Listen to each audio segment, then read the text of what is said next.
आज हमने टॉपिक लिया है माइक्रो ऑर्गेनिज्म ऑफ क्लास 8। तो इस केस में क्या है कि हम एक्चुअली इसमें तकरीबन 20 कंसेप्ट कवर करने की कोशिश करेंगे। तो माइक्रो ऑर्गेनिज्म क्या है, वो ये बहुत छोटे छोटे एक्चुअली जीव है जो लिविंग लाइफ है, कि जिसमें क्या होता है कि वो बहुत छोटे होते हैं and we cannot see through them our naked eyes. तो we need a microscope to see them. तो हमें उनको देखने के लिए हमें माइक्रोस्कोप की ज़रूरत पड़ती है। तो एक्चुअली ब्लू ग्रीन algae है, उसके बाद राइजोबियम है। ये ऐसे माइक्रो ऑर्गेनिज्म है जो नाइट्रोजन को फिक्स करते हैं, जो एयर के नाइट्रोजन को फिक्स करके नाइट्रेट और नाइट्राइट में कन्वर्ट करते हैं, जिससे सॉइल का फर्टिलिटी इंक्रीज होता है। अगर ईस्ट की बात करें तो ईस्ट एक फंगस है कि जो फर्मेंटेशन से अल्कोहल प्रोड्यूस करता है, और अल्कोहल यानी कि C2H5OH यानी कि वो इथेनॉल प्रोड्यूस करता है। कोलेरा जो है disease, cholera disease is cause by the bacteria. तो ये भी एक माइक्रो ऑर्गेनिज्म है। तो बैक्टीरिया भी माइक्रो ऑर्गेनिज्म में ही आते हैं। उसके बाद स्ट्रेप्टोमाइसिन एक मेडिसिन है कि जो एक एंटीबायोटिक की तरीके से यूज़ करते हैं। और एंटीबायोटिक क्या होते हैं कि एक्चुअली जो भी एक दवाई की तरह काम करते हैं, उसमें ऐसा केमिकल होता है कि जो अदर माइक्रो ऑर्गेनिज्म है उनको वो किल करते हैं। अगर हम कैरियर ऑफ मलेरिया की बात करें तो वो फीमेल एनिफोलिस मॉस्किटो होते हैं, और वो एक्चुअली जो मलेरिया जो कॉज करते हैं वो एक प्रोटोजोआ होते हैं। तो प्रोटोजोआ कॉज करते हैं, ना कि एक्चुअली आपके मॉस्किटोज। तो ये जो फीमेल एनिफोलिस मॉस्किटो है वो तो सिर्फ कैरियर होता है मलेरिया कॉज करने बीमारी का।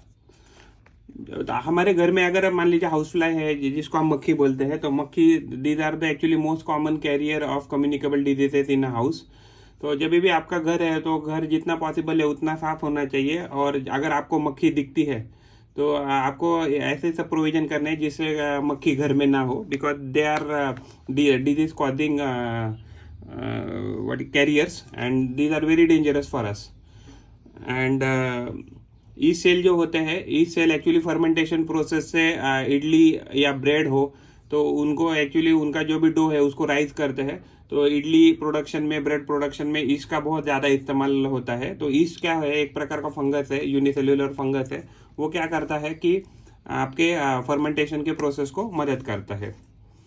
और एक्चुअली फर्मेंटेशन क्या प्रोसेस है, जो भी आपके कार्बोहाइड्रेट है, स्टार्च है, तो यानी कि उसमें जो भी शुगर है उस शुगर को अगर हम अल्कोहल में कन्वर्ट कर लेते हैं तो उस प्रोसेस को, यानी कि ये this is generally done by the micro organism. तो इस प्रोसेस को फर्मेंटेशन बोलते हैं।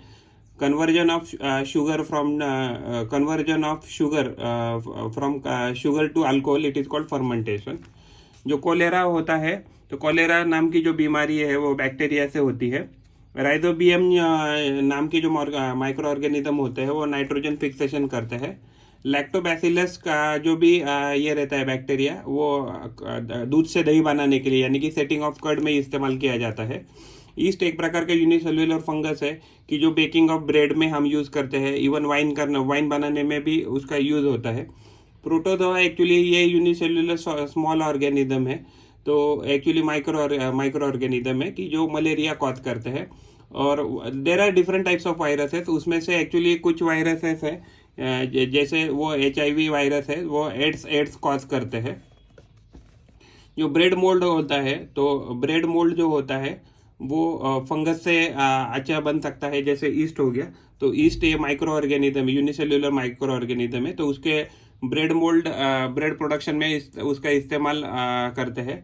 लेकिन अगर आप कभी अगर आपने वही ब्रेड, बनाया हुआ ब्रेड अगर बाहर रख दिया तो वही क्या हो जाता है ना, उसके ऊपर अब ब्रेड मोल्ड आ जाते हैं ग्रीन कलर के या ग्रे कलर के।